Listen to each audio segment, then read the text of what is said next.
Alright guys, this is Mighty Gliscor here, bringing you the Week 2 battle against Casper and the LA Guardians. Just a few things before we start the video. I want to know your opinion on team builders like the one yesterday. I know that was pretty long, and I do appreciate you if you watched all the way to the end. But I want to know if you want to see more videos like that where it's long, and I do explain what I think he's going to bring, more in depth of what he should bring, and what I can bring, and what I am going to bring. Or if you just want me to run down my team and make it quick and not as long as the one yesterday.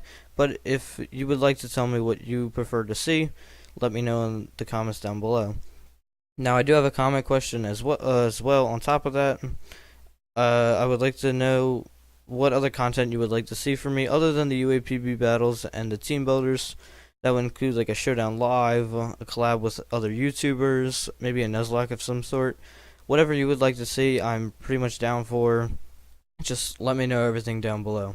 Now, to get into the video, he did bring Kieran B, Asmaril, Galvantula, Sugimori, and Sceptile. All 5 of those I knew he was going to bring. And then the oddball, Meloetta. Not really the oddball, because I do see why he brought it. Excuse me. But I was really thinking the Bandit Entei. Now that Bandit Entei is gone, I really don't need not that I don't need Rotom, but Rotom's existence isn't that much needed to take hits because that huge offensive pressure is kind of relieved, and Manaphy doesn't need to switch on a lot of attacks. Now, with Meloetta being there, I do have a fear that it is Scarfed, and with Scarf it does outspeed Crobat and pretty much the rest of my team outside of Scarfed Manaphy. Now, I'm just going to get straight into the video. I do lead with Rotom Heat because I know if he led Galvantula, could overheat it. Of course, he's going to set up webs, but then I Volt Switch out, killing the Galvantula and going into Crobat. And then getting rid of the webs. But he does lead Asmaril, I believe, to predict the Rotom Heat. I don't see why else. But as I mentioned in the team builder, I do have enough HP and defense that will live an adamant banded Aqua Jet. So he goes for the Aqua Jet, and that is super unfortunate. He hits a crit turn 1. So I've already lost a Mon, and it's turn 1. It's just not looking good for me. So I go into Registeel knowing it can't touch me. Since I assume it's banded, this just lets me get rocks up for free. And knowing a Mega Sceptile, all it can do to a Crobat is hit it with some sort of hidden power, which I don't see him clicking HP Electric or HP Psychic or anything in front of a Registeel. So I know he's going to go for a fighting move or a fire move.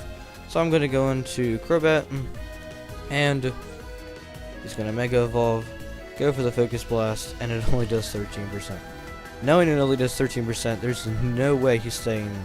So I'm going to go for the U-turn on the incoming Sugimori, and I can now go into whatever I feel like. Now, unfortunately, since I do not have the Rotom Heat, I can't really touch this thing that well. But since I did bring Thunderbolt on Gardevoir, that is my best bet for taking this thing down. Now, him probably knowing I have Thunderbolt, I was really scared of the incoming the incoming Sceptile Mega, but I'm going to go for the Thunderbolt, hit a critical as he eats up his Wakan Berry, doing 52%. Now, after looking back, with the critical super effective Wakan Berry doing 52%, that meant he was max special defense, but at the time of the battle, I did not see the crit, and I calced it and was like, wow, he doesn't have any special defense if this is doing max, this does 52% from a super effective Wakan Berry. That means he has 0 SPDF. So I was like, well, 0 SPDF does not take a Hyper Voice really well. It does do 34% at min, so I can pick it off. But since he's max SPDF, he can live a Thunderbolt plus Hyper Voice after rocks, which is super unfortunate as he goes for the Iron Head and takes out 2 Mons in turn 6. This does mean I can go into Scarf Manaphy, click U-turn, and take it out. This does let me get some momentum, but not really. It's kind of unfortunate that I lost really two huge threats to his team. I lost Rotom, who did a good chunk to Galvantulus, Teptile, and Azumarill, and even Skarmory. And I did lose Gardevoir, who Hyper Voice really did run through his team. But I'm going to go into Zygarde, trying to draw out possibly Karen B or Mega Sceptile. But since he went into Galvantula, I knew he had to have HP Ice, so there was no reason he brought Galvantula out for any other reason other than to click HP Ice and KO me. But knowing that, I'm going to go into Registeel, who's going to eat that up pretty well, only does 5%. But now, I'm going to click, well no, I'm going to go out into Crobat, just incoming anything else, because I knew maybe he'd go into Sceptile, Azumarill, I don't know, something to take on the Registeel. So I'm gonna go out into Crobat, predicting him to go into anything else because he wouldn't stay in on a Galvantula against a Registeel. This does let me U-turn out. If he was Scarfed, he did Oko me with Psychic, so it was kind of good that he wasn't Scarfed. And I'll get the U-turn out and go right back into Registeel, knowing this thing can't touch that. Goes for the Psychic, and now I know he's gonna switch out, but I felt like it was too obvious to double back out into Crobat since I already did that play twice now, I believe. So if he would have just stayed in and clicked Psychic again, and I did double out, that would have been super unfortunate. So I'm just gonna go with the safe play and click Iron Head. Did hit anything that came in. Now I'm gonna land the Toxic, which does whittle away the Azumarill. Since I knew him hitting me at all with any sort of attack did hurt him back since a Rocky Helmet, but he freezes me. So now my Registeel has pretty much gone as any sort of pressure. It's pretty much just there as a tank to tank up any sort of physical hits and do damage back with Rocky Helmet. Since pretty much anytime he goes into Sceptile Mega, I'm gonna go into Crobat. He unfortunately misses a Focus Blast, but it's not like it did much anyway. I know he's not going to stay in, especially knowing that Brave Bird killed at 0 attack. So, just get the easy U-turn. And now I go into Manaphy, and I'm like, okay, no matter if I click U-turn, click Ice Beam, Surf, anything really kills this thing. So, and he reveals he's Scarfed. That hurts so much. Luckily, we had the extra HP and we live it. Click U-turn and get rid of Galvantula. It was super scary knowing he was Scarfed. Now, we go into Crobat and he goes into Karen B. Now I know I'm faster no matter what, unless he is Scarfed. So, I'm going to click U-turn. Or no, I click Toxic here. But, of course, he's Scarfed. Clicks Fusion Bolt, and luckily with 252 HP, we are able to live that, and we click Toxic, whittling away at the Scarab B. Now, realizing he's Scarfed, Fusion Bolt can't touch Zygarde,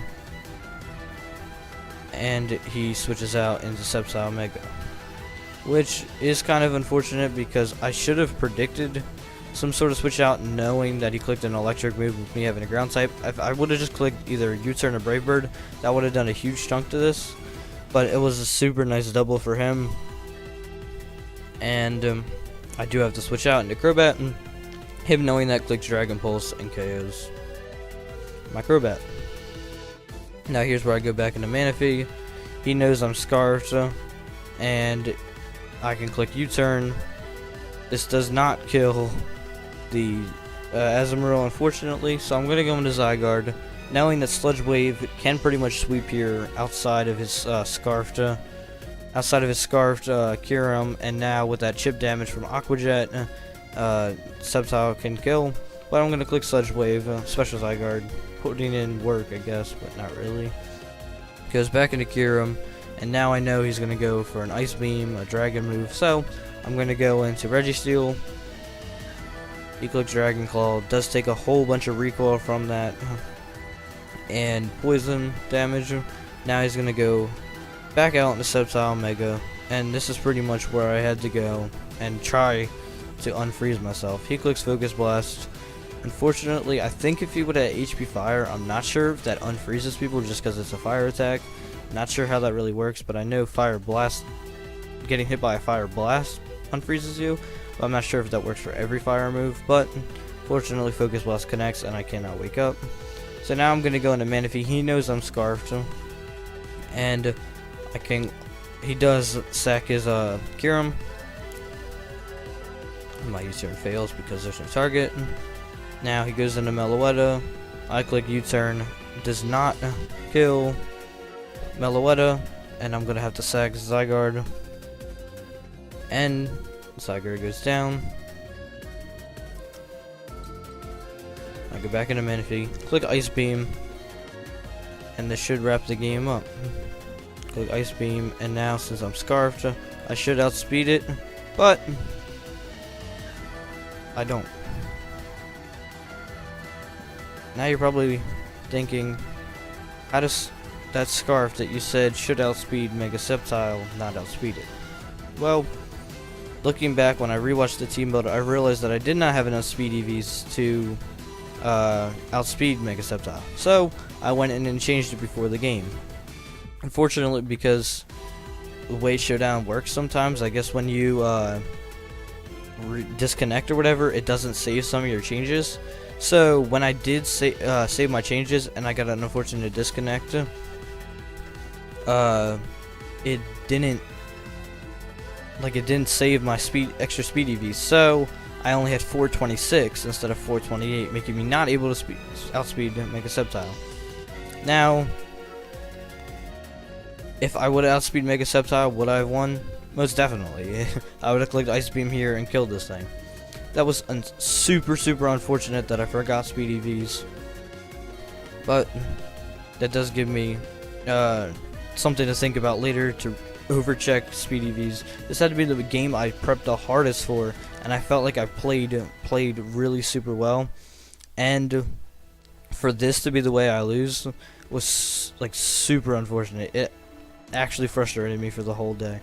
Like, after playing this game, I was just not in the greatest mood, which is why I'm recording this super late. This just actually made me mad because I should have made sure everything saved. I should have rechecked speed EVs. And after prepping super hard for this team, and that's the way I lose, was just really frustrating. But it's the game we play. I can't really be mad. It's my own fault. I should have rechecked the speed EVs, or at least made sure my math was correct. Clearly, looking back, 284 times 1.5 is only 426, not 428. But it's the game we play. I hope you did enjoy. We are only 0-2 now with a -4 differential, which is not too bad. It's a lot better than being -2 with a -12 differential. So that is really hard to bounce back. If we can win next week and get a +5 or +6 differential win, it's really helpful, because that does put us back in the positives in differential and does let us climb back. So I am kind of mad about this game. It could have been way worse. It actually could have been way worse. Maybe that freeze on Registeel mattered. The crit Aqua Jet first turn mattered. The missing speed EVs mattered. But I can't be mad. There's only one person to blame. That is me. But that is all from me. Make sure you answer the comment question down below. Like, comment, subscribe. Make sure you click that notification bell so you can see when I post these videos. But if you are following along in the lead, you should know that the videos go up 12 noon EST, and the team builders go up at the same time on Saturday. That is all from me though, but I will catch you guys later.